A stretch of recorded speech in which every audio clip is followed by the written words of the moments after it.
ಟಿವಿ9 ಡಿಜಿಟಲ್ಗೆ ಸ್ವಾಗತ. ನಾನು ಶಕುಂತಲಾ.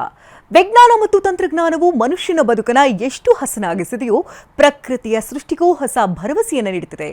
ಅದೆಷ್ಟೋ ಮಕ್ಕಳಿಲ್ಲದ ದಂಪತಿ ಐವಿಎಫ್ ಮೂಲಕ ಮಕ್ಕಳನ್ನ ಪಡೆದದನ್ನು ನಾವೆಲ್ಲ ನೋಡಿದ್ದೇವಲ್ವಾ. ಆದರೆ ಪ್ರಾಣಿಗಳಲ್ಲಿ ಇಲ್ಲಿವರೆಗೂ ಅಂಥದ್ದೊಂದು ಪ್ರಯೋಗವೇ ಆಗಿರಲಿಲ್ಲ. ಹಸು ಗರ್ಭಧರಿಸದಿದ್ರೆ ಅದೆಷ್ಟೋ ಮಂದಿ ಕಸಾಯಿಖಾನೆಗೆ ಸಾಗಿಸ್ತಾ ಇದ್ರು. ಆದರೆ ಇನ್ಮುಂದೆ ಹಾಗಾಗಲ್ಲ. ಇಂದು ನಮ್ಮ ದೇಶದ ಪಶುಸಂಗೋಪನಾ ಕ್ಷೇತ್ರದಲ್ಲಿ ಒಂದು ಹೊಸ ಅಧ್ಯಾಯವೇ ಬರೆಯಲ್ಪಟ್ಟಿದೆ. ಹೌದು, ಅಸ್ಸಾಂ ರಾಜ್ಯವು ಪಶುಸಂಗೋಪನಾ ಕ್ಷೇತ್ರದಲ್ಲಿ ಒಂದು ಐತಿಹಾಸಿಕ ಮೈಲಿಗಲ್ಲನ್ನು ಸಾಧಿಸಿದೆ. ಮಾರ್ಚ್ 26ರಂದು ಅಸ್ಸಾಂನ ಮೊದಲ ಐವಿಎಫ್ ಅಂದರೆ ಇನ್ವಿಟ್ರೋ ಫರ್ಟಿಲೈಸೇಷನ್ ತಂತ್ರಜ್ಞಾನದ ಮೂಲಕ ಜನಿಸಿದ ಕರುವನ್ನು ಸ್ವಾಗತಿಸಲಾಗಿದೆ. ಕಾಮರೂಪ್ ಜಿಲ್ಲೆಯ ಸೋನಾಪುರದಲ್ಲಿ ಒಂದು ಅದ್ಭುತ ಸಂಭವಿಸಿದ್ದು, ಕೇವಲ 23 ಕೆಜಿ ತೂಕದ ಈ ಪುಟಾಣಿ ಹೆಣ್ಣು ಕರು ಅಸ್ಸಾಂನ ವಿಜ್ಞಾನಿಗಳ ಕಠಿಣ ಪರಿಶ್ರಮದ ಫಲವಾಗಿದೆ.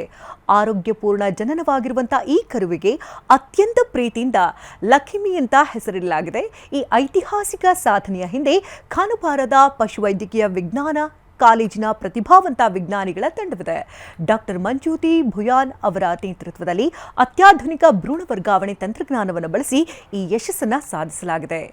ಬಾಡಿಗೆ ತಾಯಿ ಅಂದರೆ ಸರಗೆಟ್ ಕೌ ಹಸುವಿನ ಮೂಲಕ ಉನ್ನತ ತಳಿಯ ಗಿರ್ ಹಸುವಿನ ಕರುವನ್ನು ಪಡೆಯುವಲ್ಲಿ ನಮ್ಮ ವಿಜ್ಞಾನಿಗಳು ಯಶಸ್ವಿಯಾಗಿದ್ದಾರೆ.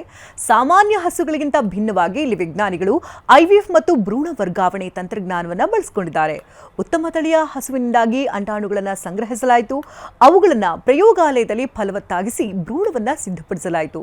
ನಂತರ ಆ ಭ್ರೂಣವನ್ನು ಸಾಮಾನ್ಯ ಹಸುವಿಗೆ ಅಂದರೆ ಬಾಡಿಗೆ ತಾಯಿಗೆ ಗರ್ಭಕ್ಕೆ ವರ್ಗಾಯಿಸಲಾಯಿತು. ಇದೀಗ ಬಾಡಿಗೆ ತಾಯಿ ಹಸುವಿನ ಮೂಲಕ ಉನ್ನತ ತಳಿಯ ಅಂದರೆ ಗಿರ್ಕ ಹಸುವಿನ ಕರುವನ್ನು ಪಡೆಯುವಲ್ಲಿ ನಮ್ಮ ವಿಜ್ಞಾನಿಗಳು ಯಶಸ್ವಿಯಾಗಿದ್ದಾರೆ. ಇದು ಕೇವಲ ಒಂದು ಕರುವಿನ ಜನನವಲ್ಲ, ಇದು ಈಶಾನ್ಯ ಭಾರತದ ಹೈನುಗಾರಿಕೆಯಲ್ಲಿ ಹೊಸ ಕ್ರಾಂತಿಯ ಮುನ್ಸೂಚನೆಯಾಗಿದೆ.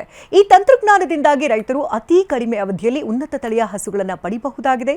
ಅಸ್ಸಾಂನ ಸ್ಥಳೀಯ ತಳಿಗಳನ್ನು ಸುಧಾರಿಸಲು ಮತ್ತು ಸಂರಕ್ಷಿಸಲು ಈ ತಂತ್ರಜ್ಞಾನ ಸಹಕಾರಿಯಾಗಿದೆ.